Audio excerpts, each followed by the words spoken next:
Hello మిమ్మల్నేనండి. అందరికీ నమస్కారం. శరీరానికి యోగం కాదు, దేశానికి దిక్సూసి. దీని గురించి తెలుసుకోవాలనుకుంటున్నారా? వీడియో స్కిప్ చేయకుండా చివరి వరకు చూడండి. ఓం సంగచ్చధ్వం.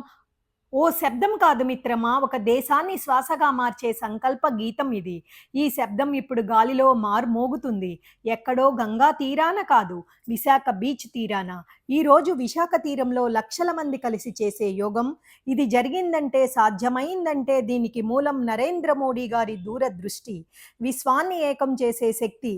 అందుకే జూన్ 21 అంతర్జాతీయ యోగా దినోత్సవం. మరొక వైపు మన తెలుగునాటి గర్వకారణం నారా చంద్రబాబు నాయుడు గారు. టెక్నాలజీతో మాత్రమే కాదు, ఆరోగ్యాన్ని, విజ్ఞానాన్ని, ఆధునికతను కలిపిన అభివృద్ధి మార్గాన్ని చూపించారు.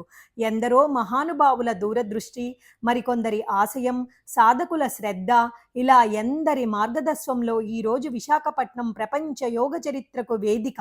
గిన్నీస్ రికార్డు మాత్రమే కాదు, ఇది గర్వాన్ని గీయించే శ్వాస కల్పం. విశాఖకు ఎంత అదృష్టం వచ్చింది. తీరాన్ని తాకిన ప్రతి అల శరీరాలకే కాదు, భారతీయతకు అభిషేకం చేసిన శుద్ధ జలమై పూరింది. శ్వాస అనగానే ఒక తాత్విక భావన, ప్రాణాయామం అనగానే ఒక ఆత్మరక్షణ, ధ్యానం అనగానే ఒక భగవత్ రూపం, దేశాన్ని మేల్కొల్పే శక్తిగా మారేలా మలిచాయి. మోడీ గారు చెప్పిన స్వచ్ఛ భారత్ శుభ్రమైన ఊపిరితో మొదలవుతుంది. శుద్ధ శరీరంలో, పరిశుభ్రమైన జీవన శైలిలో. అదే యోగ జీవనం. యోగా కేవలం వ్యాయామం కాదు, ఇది ఓ ఆత్మ కాలుష్య నాశకం. ఎన్నో మనసుల నిశ్చలతకు దారి చూపే మార్గం. ఈరోజు ప్రతి ఆసనం వెనక ఒక ఆశయం ఉంది, ప్రతి శ్వాస వెనక ఒక సంకల్పం ఉంది. ఒక నరేంద్ర మోడీ చూపిన దారిలో, ఒక చంద్రబాబు వేసిన అభివృద్ధి బాటలో విశాఖ ఇప్పుడు విశ్వ దేశాల ముందు ఒక యోగ భూమిగా నిలుస్తుంది. శరీరానికి శాంతి కావాలంటే యోగం, దేశానికి శుద్ధత కావాలంటే యోగ జీవనం. ఈరోజు రెండు శుద్ధ పర్వాలు, ఒకటి శరీరానికి యోగం, మరొకటి ఆత్మకు యోగిని ఏకాదశి.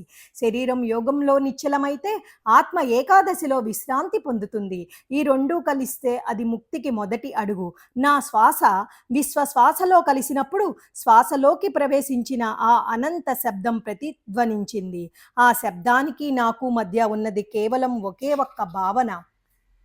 ఆ శబ్దం నా శ్వాసలో శివోహం అనే నాదంగా నా లోపలే నిలిచిపోయింది. ఓం తస్సత్. మీకు నచ్చినట్లయితే లైక్ చేయండి, షేర్ చేయండి, సబ్స్క్రైబ్ చేయండి. మీతో అనురాధ కంచర్.